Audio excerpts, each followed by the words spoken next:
말씀은 디도서 3장 1절에서 11절입니다. 말씀을 봉독하겠습니다. 너는 그들로 하여금 통치자들과 권세 잡은 자들에게 복종하며 순종하며 모든 선한 일을 행하기를 준비하게 하며 아무도 비방하지 말며 다투지 말며 관용하며 범사의 온유함을 모든 사람에게 나타낼 것을 기억하게 하라. 우리도 전에는 어리석은 자요 순종하지 아니한 자요 속은 자요 여러 가지 정욕과 행악의 종노릇한 자요 악독과 투기를 일삼은 자요 가증스러운 자요 피차 미워한 자였으나 우리 구주 하나님의 자비와 사람 사랑하심이 나타날 때에 우리를 구원하시되 우리에게 행한 바 의로운 행위로 말미암지 아니하고 오직 그의 긍휼하심을 따라 중생의 씻음과 성령의 새롭게 하심으로 하셨나니 우리 구주 예수 그리스도로 말미암아 우리에게 그 성령을 풍성히 부어주사 우리로 그의 은혜를 힘입어 의롭다 하심을 얻어 영생의 소망을 따라 상속자가 되게 하려 하심이라. 이 말이 밉보도다. 원하건대 너는 이 여러 것에 대하여 굳세게 말하라. 이는 하나님을 믿는 자들로 하여금 조심하여 선한 일을 힘쓰게 하려 함이라. 이것은 아름다우며 사람들에게 유익하니라.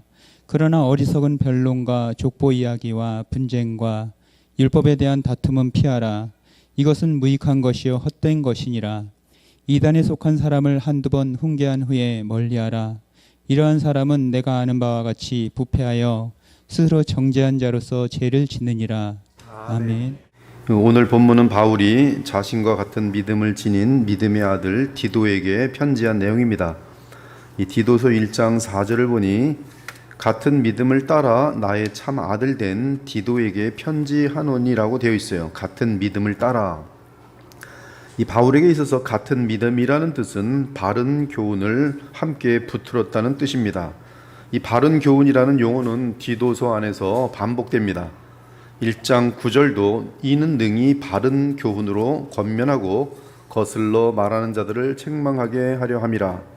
2장 1절도 오직 너는 바른 교훈에 합당한 것을 말하여. 2장 7절에서 8절도 부패하지 않은 교훈과 바른 말을 하게 하라. 이는 대적하는 자로 하여금 부끄러워 우리를 악하다 할 것이 없게 하려 함이라. 2장 10절도 오히려 모든 참된 신실성을 나타내게 하라. 이는 범사의 우리 구주 하나님의 교훈을 빛나게 하려 함이라. 여기서 교훈이라는 것은 원어로 디다스칼리아인데 가르치는 내용을 의미합니다. 보통 교리라고 말합니다. 따라서 바른 교훈은 바른 교리라고 번역해도 문제가 되지 않습니다. 즉 바른 교리를 배우고 다 같이 그 교리를 받들 때 같은 믿음이 되는 것이, 우리 교회는 웨스트민스터 신앙고백, 벨직, 그리고 하이델베르크, 도르트 신조를 믿고 가르칩니다. 이 영미 개혁주의의 웨스트민스터 신앙고백과 이 3조 1시대는 이 유럽의 개혁주의 신앙고백을 우린 다 붙들고 있는 것이, 청교도 신학 중에서는 신율법주의에 속하지 않은 복음 중심의 청교도 신학을 본받습니다. 또한 종교개혁 신학에서 많이 배우고 게랄더스의 임의와 아직 구조의 하나님 나라를 취하고 있습니다. 하지만 우리가 주의해야 할 것은 바른 교리를 전하는 것은 어떤 사상을 전하는 데 있지 않고 바른 복음 증거와 함께 성령께서 생명의 역사를 나타내시도록 하는 데 있습니다. 그것만이 사람을 변화시킵니다. 그러므로 바른 교리 및 복음과 함께 기도는 필수예요. 이러한 차원에서 우리 교회는 바른 교리에 서서 그리스도의 십자가의 복음을 이 시대에 전하는 것을 사명으로 삼고 있습니다. 그러므로 우리는 모두 성경을 배우고 스스로 확인하면서 바울과 디도처럼 바른 교훈 가운데 같은 믿음을 가져야 합니다. 이를 위해서 우리는 쉬지 않고 기도하며 성령을 구하고 성경을 배우고 연구함으로 생명을 전하는 철저한 복음의 사람이 되어야 하는 것이, 우리 교회 새 가족부에 들어오면 이제 구호를 외치게 됐어요.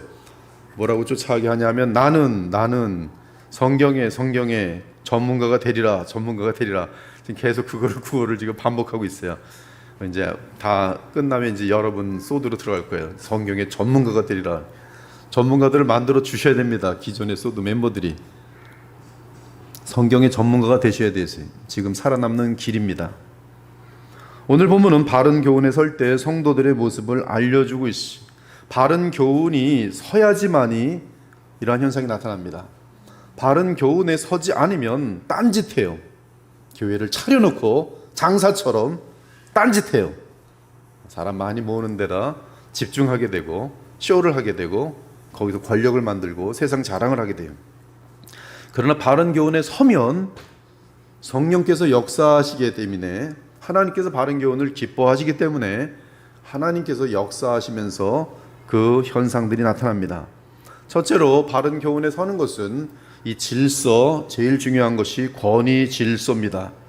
바른 교훈은 언제나 권위 질서에 서도록 가르치고, 또 그리고 겸손한 마음으로 그 말씀을 받을 때 바른 교훈에서 성령으로 인도함을 받는 사람은 질서에, 권위 질서에 순복하면서 하나님이 원하시는 공동체가 만들어집니다. 하나님의 권위 질서 위에 철저하게 서게 됩니다. 피동태로 되는 것이, 바른 교훈에 서면 이렇게 되어지는 것이. 그러나 또한 성경은 피동태지만 또한 우리에게 명령으로 합니다. 인격적인 관계이기 때문에 명령으로 이야기해요. 너는 그들로 하여금 통치자들과 권세 잡은 자들에게 복종하며 순종하게 하라. 우리 그리스도의 보혈교회는 하나님의 권위를 철저하게 인정하고 따르는 교회입니다. 하나님의 권위는 성경의 권위로 나타납니다. 그러므로 이 교회는 오직 성경의 권위에 서 있는 교회예요. 십계명의 제5계명은 네 부모를 공경하라고 되어 있어요. 네 부모를 공경하라, 그리하면 네 하나님 여호와가 네게 준 땅에서 내 생명이 길리라. 이 명령은 하나님이 세우신 권위 질서에 순종하라는 명령이에요. 하나님께서 정하신 권위 질서에 순종하는 것이 하나님께 순종하는 것입니다. 만일 내 위에 있는 권위가 하나님의 말씀에 위배되는 요청이나 명령을 할 때는 절대로 순종해서는 안 될 것이죠. 가령 교회를 다니지 말라, 순종하면 안 됩니다. 교회를 다니셔야 돼요. 도둑질을 해라, 순종하면 안 됩니다. 도둑질을 안 해야 돼요. 우리 서로 간통하자, 간통하면 안 됩니다. 망하는 것이. 끝까지 참아내야 돼요. 거절해야 돼요. 도망쳐야 돼요. 아무리 상대가 대장이든 목사든 장관이든 사장이든 순종해서는 안 됩니다. 하지만 하나님의 뜻과 위배되지 않는 주장에 대해서는 순종하는 것이 겸손이며, 이러한 겸손이 바로 하나님의 권위를 인정하는 것이. 젊은 자들아 이와 같이 장로들에게 순종하고 다 서로 겸손으로 허리를 동이라. 하나님은 교만한 자를 대적하실 때 겸손한 자들에게는 은혜를 주시니라. 그러므로 하나님의 능하신 손 아래서 겸손하라. 때가 되면 너희를 높이시리라. 주께서 높이시기 전까지 자기 자리에서 그 자리에 맞게끔 움직이는 것이 겸손이. 스스로 자꾸 높아지려고 앞서거나 노력하거나 남을 짓밟으려 하거나 이런 것들은 겸손한 사람이 아닙니다. 그것은 공동체를 무너뜨리는 것이. 하나님이 그런 사람들은 낮추십니다. 하나님의 딸들인 자매님들이 언제나 잊지 말아야 할 것은, 여성이 따라야 하는 본은 클레오파트라가 아니에요. 여성들은 본능적으로 클레오파트라를 자꾸 본받으려고 그래요. 그래서 나이가 70이 됐는데도 20살처럼 만들어 보려고 별 수술을 다 하고, 그거는 무리한 겁니다. 그것은 불쌍한 것이. 우리 크리스찬 자매님들이 본받아야 할 여성의 본은 성경은 분명히 말했는데요, 아브라함의 아내 사라예요. 그것이 하나님의 뜻이며 하나님의 요구입니다. 아내들아 이와 같이 자기 남편에게 순종하라. 너희의 두려워하며 정결한 행실을 나타내라. 너희의 단장은 머리를 꾸미고 금을 차고 아름다운 옷을 입는 외모로 하지 말고 오직 마음에 숨은 사람을 온유하고 안정한 심령에 썩지 아니할 것을 알아. 이는 하나님 앞에 값진 것이니라. 전에 하나님께 소망을 두었던 거룩한 부녀들도 이와 같이 자기 남편에게 순종함으로 자기를 단장하였나니, 이 단장이 그 여인에게 하나님 보시기에 가장 아름다운 것이, 그 단장이 무엇인가? 사라가 아브라함을 주라 칭하여 순종한 것 같이 너희는 선을 행하고 아무 두려운 일에도 놀라지 아니하면 하나님의 딸이 된 것이니라.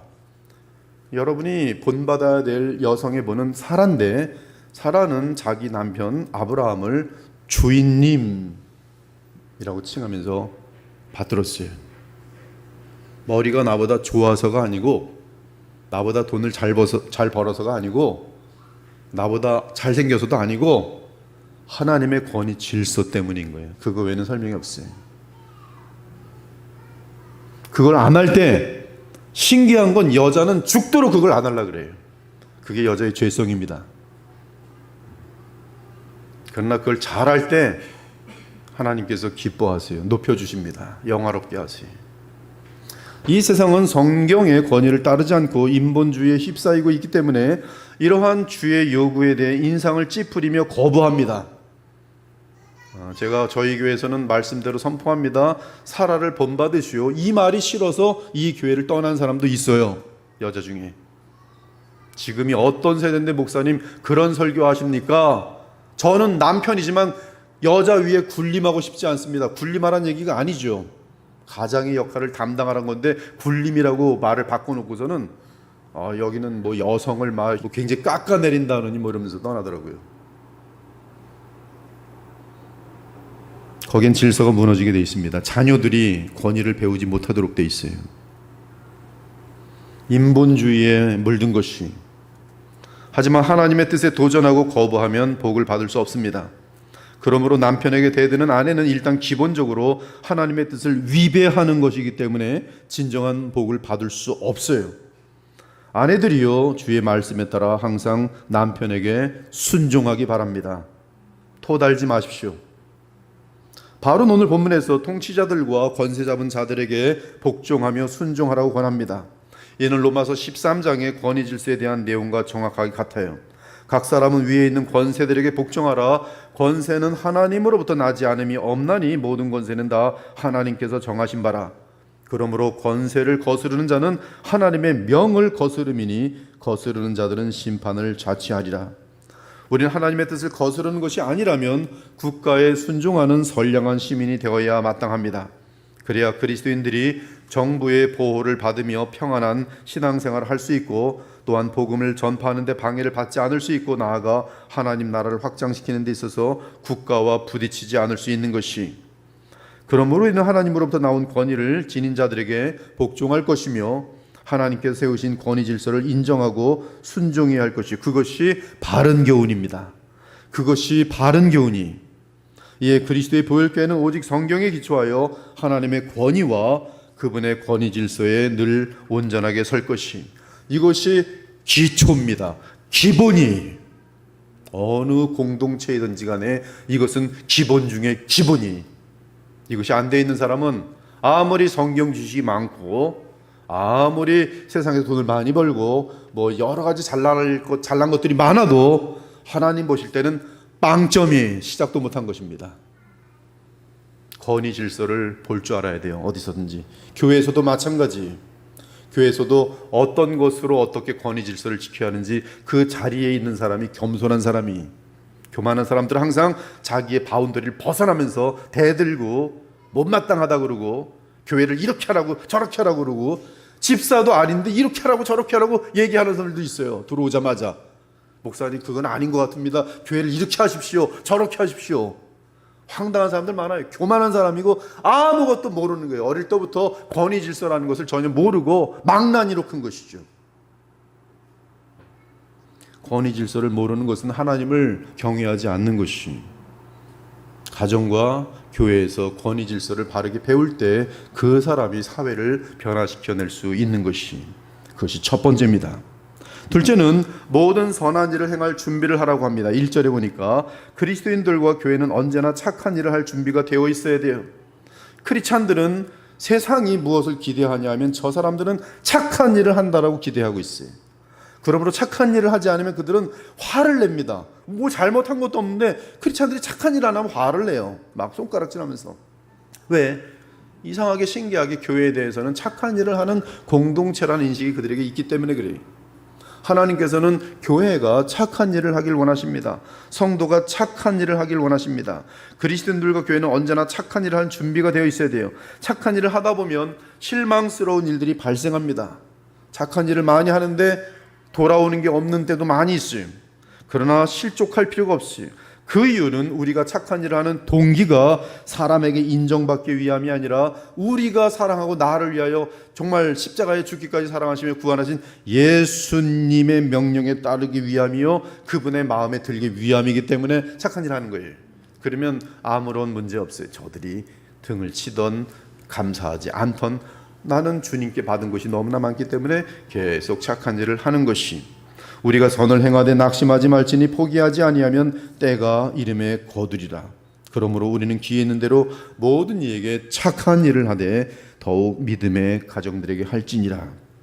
항상 주의 말씀에 따르는 착한 일, 좋은 일, 영원한 가치가 있는 선한 일을 한 마음 자세를 지니기 바랍니다. 바로 이 마음과 이 착한 행실이 믿음 안에서, 바른 교훈 안에서 연결되어 할 때 그것이 영원한 보람이 있는 것으로 영원히 남게 돼 있으니, 우리가 주목하는 것은 보이는 것이 아니요 보이지 않는 것이니 보이는 것은 잠깐이요 보이지 않는 것은 영원함이라. 이 세상도 그 정욕도 지나가되 오직 하나님의 뜻을 행하는 자는 영원히 거하느니라.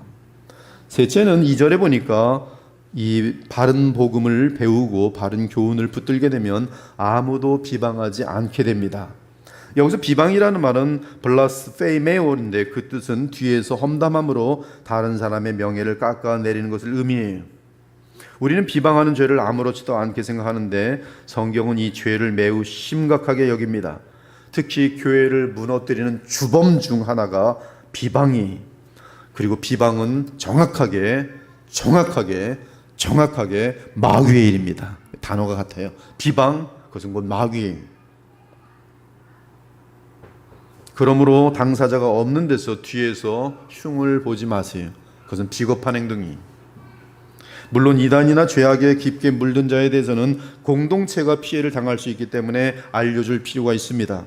하지만 내 입장에서 질투나 마음에 안 들기 때문에 다른 사람들의 어떤 허물이나 약점이나 과거의 실수 등을 끄집어 흉을 보는 것은 비방죄를 짓는 것이, 우리는 남을 비방하는 태도와 습관을 뿌리째 뽑아야 합니다. 그래야 주 하나님의 교회를 무너뜨리지 않는 지체가 될 수 있어요.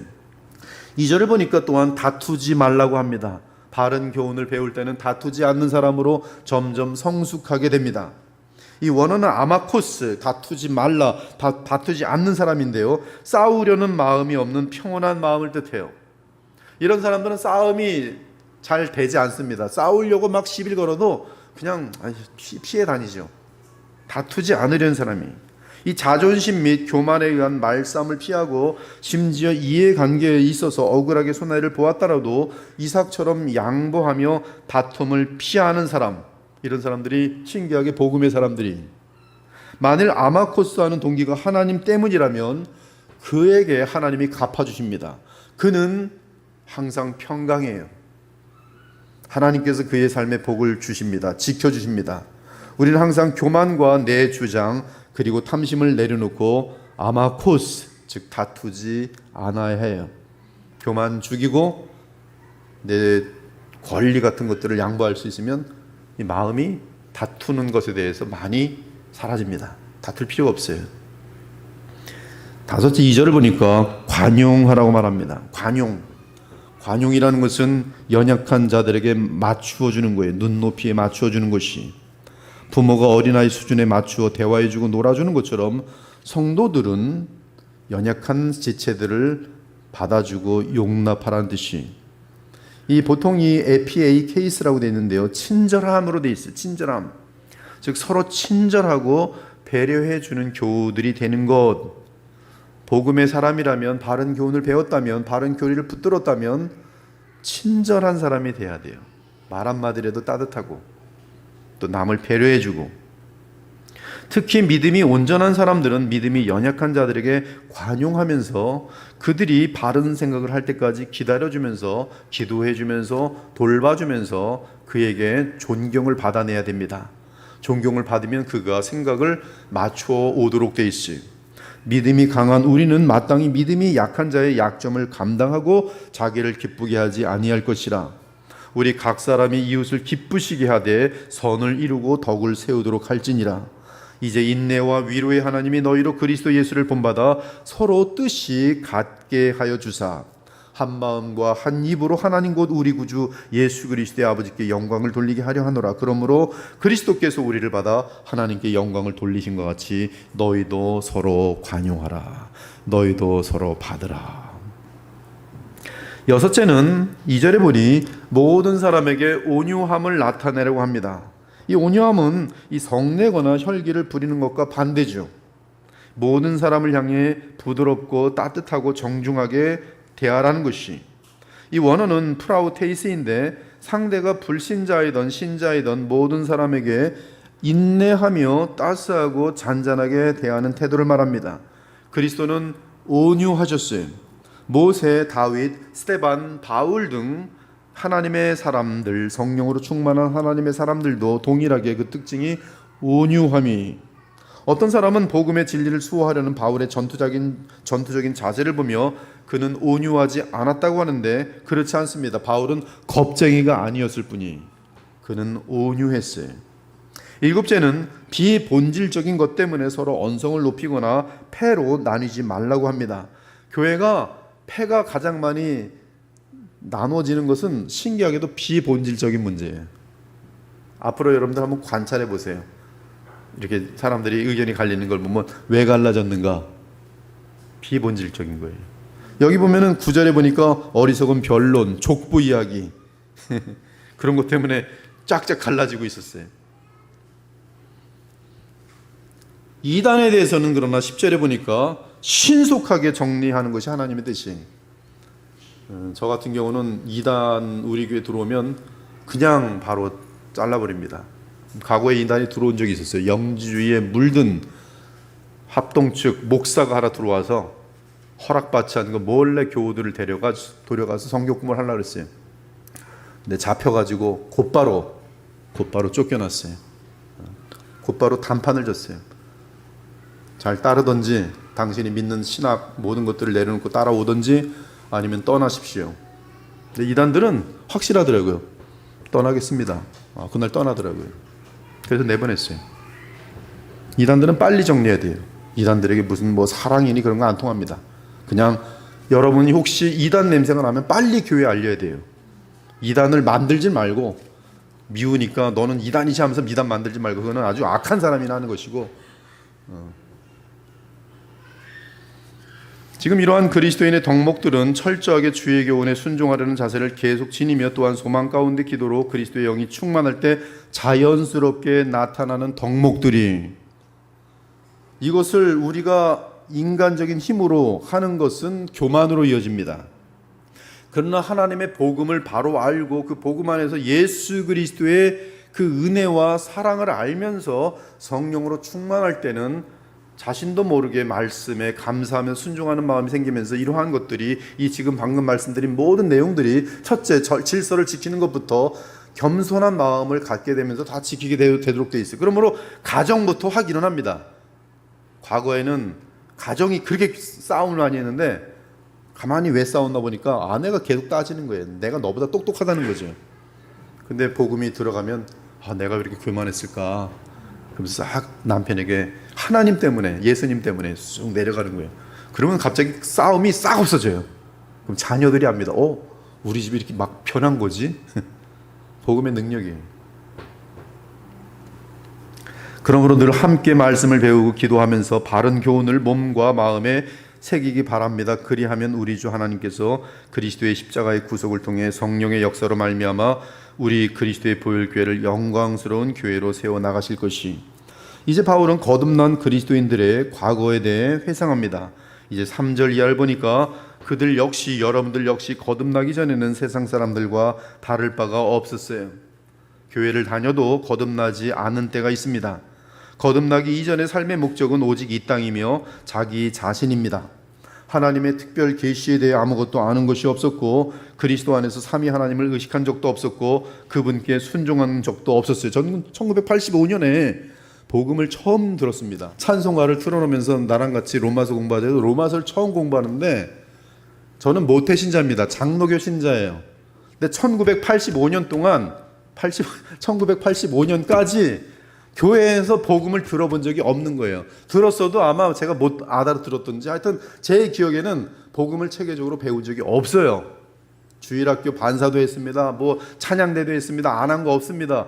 철야 기도도 가서 했습니다. 근데 복음을 몰랐어요. 삼위 하나님을 몰랐습니다. 특별 계시도 몰랐어요. 근데 그때 로마서를 보면서 그때 알게 됐어요.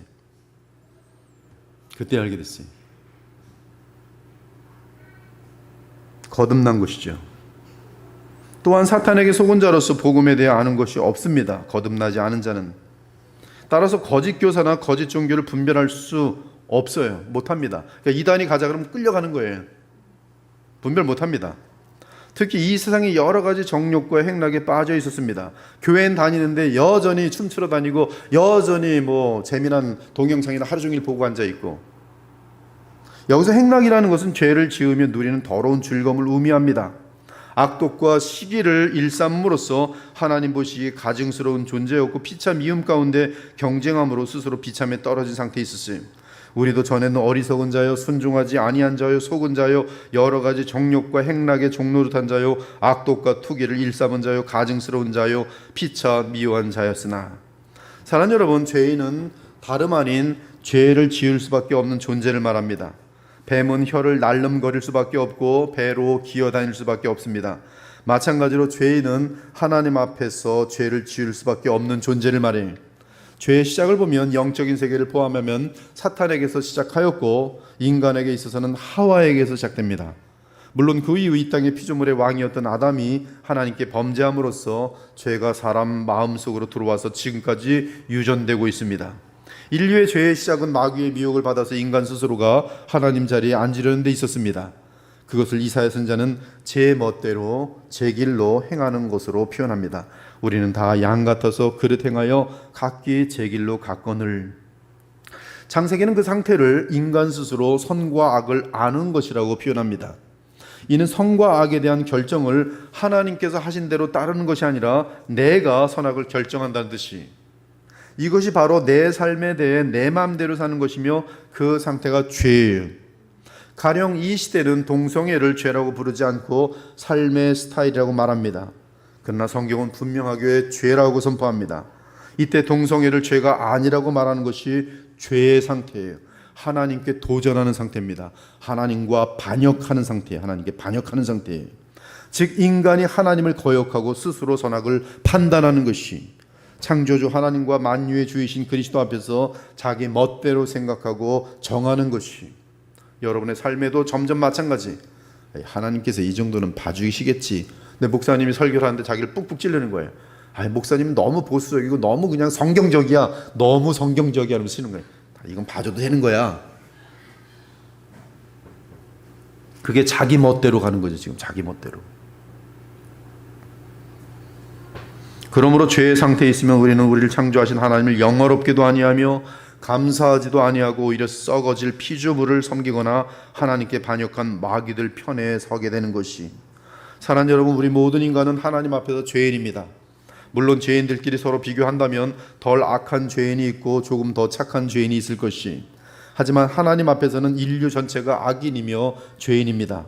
그 이유는 하나님께 대항하는 마음을 갖고 자기 멋대로 살기 때문이. 이에 성경은 모든 사람이 죄인이라고 선포합니다. 유대인이나 헬라인이나 다 죄 아래 있다고 우리가 이미 선언하였느니라. 기록된 바 의인은 없나니 하나도 없으며 깨닫는 자도 없고 하나님을 찾는 자도 없고 다 치우쳐 함께 무익하게 되고 선을 행하는 자는 없나니 하나도 없도다. 그들 눈앞에 하나님을 두려워함이 없느니라. 남녀노소 불문하고 거듭나지 않은 모든 인간은 하나님 앞에서 죄인이, 그들은 하나님의 원수로 행합니다. 따라서 우리 모든 인간들은 쉬지 않고 하나님 앞에서 죄를 짓습니다. 계속 쉬지 않고 하나님을 대항합니다. 그것이 죄의 종노릇하는 상태예요. 마귀의 권세 아래 있는 상태입니다. 또한 인간들의 마음은 그들보다 훨씬 더 영악한 마귀의 역사로 인하여 철저하게 혼미한 상태에 있기 때문에 그리스도의 복음의 빛을 보지 못합니다. 그 중에 이 세상 신이 믿지 않은 자들의 마음을 혼미하게 하여 그리스도의 영광의 복음의 광채가 비치지 못하게 하미니 그리스도는 하나님의 형상이니라. 마귀가 제일 많이 하는 것은 뭐냐면 예수 그리스도의 그 영광의 빛, 하나님의 영광의 빛 대신 예수님을 자꾸 감추는 것이, 미국 같은 경우는 예수님의 이름으로 다 욕을 만들어 버렸어요. 다 마귀가 하는 짓입니다. 한국에서는 교회들이 하나님만 얘기하고 예수님 얘기 못하게 만들어놨어요. 다 마귀가 하는 짓이. 여러분, 예수님을 존귀 여기고 예수님을 얘기해야 돼요. 여러분 직장 가서도 예수님이고 밖에 나가서도 예수님이고 교회 내에서도 예수님을 말하셔야 돼요. 예수님을 말하지 않는 것은 마귀에게 속아 넘어가고 있는 것이, 마귀는 이 그리스도의 영광의 빛을 감추는데 모든 자신의 에너지를 총동원합니다. 모든 수단 방법을 다 동원해서 예수 그리스도의 영광의 복음의 광채가 비치지 못하게 하미니 그리스도는 하나님의 형상이라. 또한 인간 본성 자체가 어둠이며 죄이기 때문에 빛이신 예수님을 알아보기는커녕 본능적으로 인간들은 예수님을 대적합니다. 고작 예수님을 아주 간교하게 높이는 척하는 것이 성인들 중에 하나다. 4대 성인 중 하나 뭐 이딴 소리 나고 앉아있고요. 이슬람은 조금 예수님을 높여주려고 하면서 마호멧보다는 못하지만 아브라함보다는 좀 나은 선지자, 예수가 하나님의 아들이시며 성경이 말하는 구원주 메시아라는 사실에 대해서 아무도 인정하지 않아요. 왜? 인간은 이 마음이 죄덩어리이기 때문에, 어둠이기 때문에. 어둠은 빛을 싫어해요. 여러분들은 그 빛을 보았어요. 하나님의 은혜로 눈이 열려서 그 빛을 보았어요.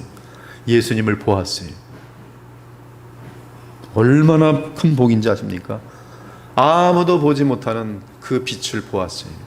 그리고 구원을 얻었고 하나님 나라를 보면서 하나님과 교통을 하고 있어요. 여러분이 얼마나 영광스러운 특권에 있는지 알았으면 정말 감사하겠습니다. 그건 누린다면 여러분들이 이 세상에 부러울 것이 없어요. 비참할 리도 없어요. 이 성경이 곧 내게 대하여 증언하는 것이니라. 그러나 너희가 영생을 얻기 위하여 내게 오기를 원하지 아니하는도다. 성경 전체가 예수 그리스도에 대해 증거하지만 사람들은 절대로 예수께 오지 않아요. 죄가 얼마나 더럽고 무섭고 불합리하고 어리석고 강팍하고 스스로 파멸하는 것인지 알고 계십니까? 수많은 사람들이 하룻밤에 더러운 쾌락을 위해 가정과 인생을 파멸시켜요. 그처럼 어리석은 사람들이 많이 있어요. 죄는 밑이 없는 큰 구덩이 같아서 죄에 빠진 자는 그곳에 모든 것을 끝없이 부어넣습니다. 그럼에도 죄는 만족하지 못하고 더 깊은 타락과 죄악을 원해요. 정말 죄라는 것이 얼마나 어리석게 만드냐면 정말 여기 지옥불이거든요. 지옥불. 근데 요거 먹고 지옥불에 떨어질래? 요거 안 먹을래? 그러면 어떡할 것 같아요? 에이, 떨어지면 떨어지고 그때 고통당하지. 그러면서 요 100원짜리 과자를 먹어버려요. 그리고 지옥불로 떨어집니다. 그게 인간이 예외 없습니다. 예외 없어요. 쥐들이 보면은 쥐도 갖다 놓고 거기에 콩 하나 갖다 놓는데 콩 먹으려고 이렇게 맨 처음에는 알아요. 여기 지금 난 죽을지도 몰라. 저기 죽은 놈도 있네. 이러면서 알아요. 저 콩 먹으면 안 되는데 해서 딱 갔다가 돌아갑니다. 돌아가요. 조금이라도 다시 와요. 먹으면 안 돼. 나 분명히 저기 완전히 망하는 거야. 그리고 돌아갑니다. 오는 시간이 점점 빨라집니다. 화가요. 왔다. 에이, 모르겠다 먹자. 그리고 탁 걸리는 거예요. 똑같아요. 사람도. 죄입니다. 예외 없어요. 거기엔 왕도 예외가 없고 학자도 예외가 없고요. 무슨 굉장히 세상적으로 봤을 때 탁월한 지혜자, 어림도 없어요. 아마 여러분들이 이단에게 세뇌당하지 않은 사람이라면 다 떠날 겁니다. 이단들은 그래도 안 떠나요. 왜? 그거 중요하지 않거든요. 저 목사가 나에게 축복만 해주면 축복만 임하면 되는 거지. 그 사람이 아내를 발로 때리던 무슨 주먹으로 때리던 몽둥이를 때리던 내가 알게 뭐야. 그게 이단이고요. 그러나 이 선이라는 것, 죄에 대한 거에 대한 참된 믿음을 가진 사람은 그런 지도자를 지도자 삼을 수 없죠. 뭘 배우겠어요? 그것이 죄예요. 얼마나 이상하고 불안한지요. 죄는 천사 같은 사람을 순식간에 마귀 같은 사람으로 만들어버립니다. 죄는 끝없이 미혹하며 속입니다. 죄는 언제나 이것이 마지막이라고 속입니다. 죄는 언제나 이것이 마지막 죄야. 근데 그 마지막은 호흡 마치는 그날까지 가게 돼 있어요. 그리고 지옥에 떨어질 때까지 마지막 순간에도 지옥 떨어지면서 이게 마지막이야 하고 그리고 떨어지는 거예요. 죄를 지은 자들은 거짓말을 기가 막히게 잘하며 그 마음은 점점 강팍하여집니다. 그 양심은 화인 맞아서 돌덩이처럼 악한 마음이 돼요. 죄에 속한 자들은 그 죄를 못 짓도록 막는 자에게 칼을 들이대고 욕을 하며 행패를 부립니다. 여러분, 그래서 여러분의 자녀들이 이 컴퓨터 같은 데 중독되고 나서 하지 말라 그러면 이제 이게 중독이 심하면 이제 대들어요. 칼불이 납니다. 그 무서운 거예요. 마약 같은 것도 마찬가지.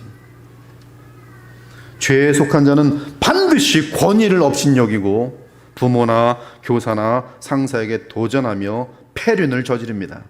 죄는 사람을 더럽게 만듭니다. 죄 지은 사람은 그 영혼과 몸이 더럽습니다. 여러분이 바른 복음이 아니면 몸이 더럽혀지도록 되어 있어요. 이 음행하는 자, 신기하게도 계시록 같은데 성경 전체를 전체 마찬가지인데요. 신기하게 바른 교훈이 아닌 곳에서는 이 음행이 같이 동반돼요. 바른 교훈이 있는 곳에서만이 참으로 이 실제적인 삶 속에서 거룩함이 나타납니다. 맞물려 있어요. 맞물려 있습니다. 그러므로 여러분들이 참된 교회에서 참된 복음을 배워가면 반드시 음행, 음란 이런 것들과는 거리가 멀어지도록 되어 있어요. 왜? 하나님께서 그 영혼을 붙들어 주시기 때문에 그래요. 거룩하게 하시기 때문에 그래요. 그러나 죄 지은 사람은 그 영혼과 몸이 더럽습니다. 우리는 본능적으로 끔찍한 죄들을 멀리합니다. 그 이유는 죄에 물들어 흉악한 죄를 지은 자들은 더럽고 무섭기 때문에 그래요. 죄는 결국 누구든지 비참에 떨어뜨리고 그 마지막은 죽음과 함께 영원한 멸망을 가져옵니다. 사랑하는 여러분, 죄는 두 가지 면이 있습니다. 하나는 죄를 짓는 주체이고 다른 하나는 죄로 인한 결과예요. 죄를 짓는 주체에 대해 예수께서는 그 죄의 주체가 무엇인가 마음이라고 알려줘요. 워치만리는 몸뚱아리라 그러면 예수께서는 마음이라고 했어요. 죄의 주체는 마음이, 또 이르시되 사람에게서 나오는 그것이 사람을 더럽게 하느니라. 속에서 곧 사람의 마음에서 나오는 것은 악한 생각 곧 음란과 도적질과 살인과 간음과 탐욕과 악독과 속임과 음탕과 질투와 비방과 교만과 우매함이니 이 모든 악한 것이 다 속에서 나와서 사람을 더럽게 하느니라. 마음이 바뀌지 않으면 죄의 문제는 해결이 될 수가 없어요. 둘째는 죄를 지으면 반드시 결과가 남습니다.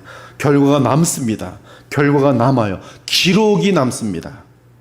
혹 이 세상에서의 죄의 기록이 지워지는 경우가 있지만 하나님의 기록에서는 지워지지 않습니다. 그 죄의 기록이 지워지는 유일한 우리에게, 신자들에게 있는 길은 예수님의 십자가예요. 거기서 우리의 죄의 기록은 지워져요. 여러분이 예수님을 믿는 사람들은 서로 하나님 나라에서 만났을 때 여러분 과거를 서로 모릅니다. 영광의 차이만 보면서 저 사람 엄청난, 정말 이 땅에서 아름답게 살았구나. 저 사람 되게 잘 사는 줄 알았더니 영광이 왜 이렇게 작지? 숨어서 뭘 했나? 근데 무슨 죄를 졌는지 알 수가 없어요. 다 가려져 있어요. 그러나 그리스도 밖에서는 그 어떤 죄도, 생각의 죄도, 마음의 죄까지도 다 기록으로 남아요. 완전하게 태어날 때부터 죽는 순간까지의 모든 죄의 기록이 완벽하게 남아서 그것에 따라 철저하게 완전한 영원한 심판을 내릴 수밖에 없어요. 그것이 하나님의 공의입니다. 죽음을 코앞에 두고 있었던 가장 선량했던 욥은 하나님의 공의 앞에서 좌절하며 깊은 진리를 깨닫게 됩니다. 인생이 어찌 하나님 앞에 의로우랴. 사람이 하나님께 변론하기를 좋아할지라도 천마디에 한마디도 대답하지 못하겠구나. 사람이 어찌 깨끗하겠느냐. 여인에게서 난 자가 어찌 의롭겠느냐. 하나님은 거룩한 자들을 믿지 아니하시나니 하늘이라도 그가 보시기에 부정하거든. 하물며 악을 저지르기를 물 마심같이 하는 가증하고 부패한 사람을 용납하시겠느냐. 욥도 하나님 보시기에 그렇게 의로운 사람이지만 욥 자신도 하나님 앞에서의 공의 앞에서는 영원한 멸망밖에 없는 거예요. 근데 그에게 누가 나타나요? 구속자 예수 그리스도에 대한 믿음이 욥게도 있어요. 내가 구속자를 바란다. 그 구속자, 부활하신 구속자 안에서 나를 위해 정말 구속하시는 그분 안에서 내가 하나님을 배우리. 하나님은 인간들이 멸망당하는 것을 기뻐하지 않으셨어요. 그분은 사랑과 자비가 풍성한 부신입니다. 따라서 주 하나님께서는 친히 인간들의 죄 문제를 해결하기로 하셨어요. 그것은 다름 아닌 죄인들 대신에 그들의 죄를 담당할 의인을 보내주셔서 죄인들을 대신하여 형벌을 받게 하는 것이, 그분이 바로 하나님께서 보내신 우리 주 예수 그리스도입니다. 그분은 하나님의 아들로서 하나님이시며 그럼에도 사람의 몸으로 오심으로 완전한 사람이 되셨습니다. 주께서 십자가의 죽으심은 누구든지 주를 의지하면 그분의 죽으심이 범죄자의 죄값을 대신 치르는 효력을 나타내기 위함이었습니다. 그분은 이 땅에 오셔서 친히 십자가에 달려 그 몸으로 우리 죄를 담당하셨습니다. 그것이 바로 4절이 우리 구주 하나님의 자비와 사람 사랑하심이 나타나는 때, 그것이 예수 그리스도로 나타났어요. 친히 나무에 달려 그 몸으로 우리 죄를 담당하셨으니 이는 우리로 죄에 대하여 죽고 의에 대하여 살게 하려 하심이라. 그가 채찍에 맞음으로 너희는 나음을 얻었나니 너희가 전에는 양과 같이 길을 잃었더니 이제는 너희 영혼의 목자와 감독 되신 이에게 돌아왔느니라. 하나님의 사랑이 우리에게 이렇게 나타난 바 되었으니 하나님이 자기의 독생자를 세상에 보내심은 그로 말미암아 우리를 살리려 하심이라. 사랑은 여기 있으니 우리가 하나님을 사랑한 것이 아니요 하나님이 우리를 사랑하사 우리 죄를 속하기 위하여 화목제물로 그의 아들을 보내셨습니다. 그는 실로 우리의 질고를 지고 우리의 슬픔을 당하였거늘 우리는 생각하기를 그는 징벌을 받아 하나님께 맞으며 고난을 당한다 하였노라. 그가 찔림은 우리의 허물 때문이요 그의 상함은 우리의 죄악 때문이라. 그가 징계를 받음으로 우리는 평화를 누리고 그가 채찍에 맞음으로 우리는 남을 받았도다. 우리가 다 양 같아서 그릇 행하여 각기 제 길로 갔거늘 여호와께서는 우리 모두의 죄악을 그에게 감당시키셨도다. 그가 곤욕을 당하여 괴로울 때에도 그의 입을 열지 아니하였으며 마치 도수장으로 끌려가는 어린 양과 털 깎는 자 앞에서 잠잠한 양같이 그의 입을 열지 아니하였도다. 이 모든 구약의 사건들과 하나님의 마음을 이 성령의 조명하심과 역사로 다 꿰뚫어 보는 이 바울이 이 모든 일들에 대해서 말합니다. 우리가 알거니와 무릇 율법이 말하는 바는 율법 아래에 있는 자들에게 말하는 것이 이는 모든 입을 막고 온 세상으로 하나님의 거룩하신 심판 아래에 있게 하려 함이라. 그러므로 율법의 행위로 그의 앞에 의롭다 하심을 얻을 육체가 없나니 율법으로는 죄를 깨달음이니라. 이제는 율법 외에 하나님의 한 의가 나타났으니 율법과 선자들에게 증거를 받은 것이라. 곧 예수 그리스도를 믿음으로 말미암아 모든 믿는 자에게 미치는 하나님의 은이 차별이 없느니라. 모든 사람이 죄를 범하였으며 하나님의 영광에 이르지 못하더니 그리스도 예수 안에 있는 속량으로 말미암아 하나님의 은혜로 값없이 의롭다 하심을 얻은 자 되었느니라. 이 예수를 하나님이 그의 피로써 믿음으로 말미암는 화목제물로 세우셨으니 이는 하나님께서 길이 참으시는 중에 전에 지은 죄를 간과하심으로 자기의 의로우심을 나타내려 하심이니 곧 이때에 자기의 의로우심을 나타내사 자기도 의로우시며 또한 예수 믿는 자를 의롭다 하려 하심이라. 그리고 여러분이 아까 죄에 대한 기록에 대해서 불안했는데 분명히 선포해 줄게요. 예수님을 믿는 그 순간부터 여러분의 모든 죄악은 하나님 앞에서 영원히 지워져요. 또 범죄와 육체의 무할례로 죽었던 너희를 하나님이 그와 함께 살리시고 우리의 모든 죄를 사하시고 우리를 거스르고 불리하게 하는 법조문으로 쓴 증서를 지우시고 여러분의 기록들을 다 지우시고 제하여 버리사 십자가에 함께 못 박아서 없애버리시는 거예요. 하나님의 아들 예수의 피가 우리를 모든 죄에서 깨끗하게 하셨도다. 여러분의 과거의 죄가 많더라도 주의 보혈의 은혜는 바다처럼 넓고 크기 때문에 다 덮고도 남으며 우리의 모든 죄를 깨끗하고 완전하게 씻고도 남는 거예요. 그러므로 죄를 씻는 맑은 샘 우리 주 예수께로 나오시면 되는 것이 오라 너희 모든 목마른 자들아 물로 나오라 돈 없는 자도 오라 너희는 와서 사 먹되 돈 없이 값 없이 와서 포도주와 젖을 사라. 성령과 신부가 말씀하시기를 오라 하시는도다. 듣는 자도 오라 할 것이요 목마른 자도 올 것이요 또 원하는 자는 값 없이 생명수를 받으라 하시더라. 우리가 그리스도 예수님의 십자가의 보혈로 인하여 은혜를 힘입으면 우리는 의롭다 하심을 얻고 또한 거룩함으로 인한 양심의 씻음과 성령의 새롭게 하시는 역사가 계속 나타날 것이 4절부터 11절까지의 내용이 이때 우리는 계속 우리 구주 예수 그리스도를 믿고 의지하는 가운데 성령이 우리에게 풍성히 임재하면서 아까 말씀드렸던 그러한 아름다운 교훈으로 인한 삶의 변화들, 성품의 변화들이 여러분에게 나타나는 것이 성령의 역사예요. 우리가 성령을 풍성하게 받으면 죄를 싫어하는 현상이 나타납니다. 죄를 싫어하는 현상이 나타나요. 혹시 죄가 들어오면 그 죄에 대해서 신속하게 거부하면서 기도합니다. 회개하고 기도해요. 그리고 결단합니다. 이 더러운 것이 어쩌다 들어왔지, 남몰래 또 들어왔네, 밀쳐냅니다. 그리고 회개하고 다시 주님, 더 주님을 꼭 붙들겠습니다. 성령의 역사에 성령으로 충만하면 죄가 더럽게 여겨지기 때문에 죄를 만질 수 없게 됩니다. 죄의 간교함과 거짓과 어리석음을 환하게 볼 수 있기 때문에 죄를 멀리하며 철저하게 경계하게 됩니다. 그 대신 그리스도 예수 안에서 성령의 교통하심으로 말미암아 영원하신 하나님과 교제하며 하나가 됩니다. 그 상태가 얼마나 황홀하고 얼마나 감사한지, 얼마나 평강이 넘치는지 어떻게 말로 다 표현할 수가 없어요.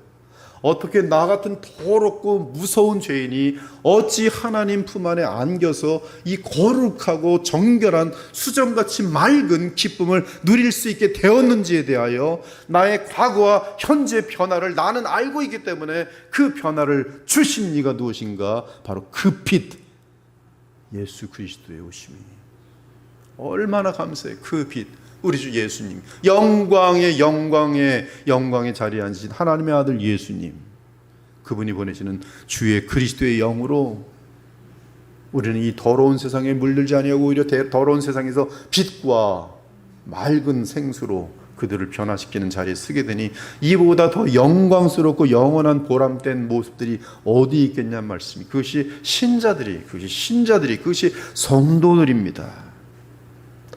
예수께서 기도합니다. 내가 비옵는 것은 이 사람들뿐만 아니요 또 그들의 말로 말미암아 나를 믿는 사람들도 위함이니 아버지여, 아버지께서 내 안에 내가 아버지 안에 있는 것 같이 그들도 다 하나가 되어 우리 안에 있게 하옵소서. 내게 주신 영광을 내가 그들에게 주었사오니 이는 우리가 하나가 된 것 같이 그들도 하나가 되게 하려 함이니이다.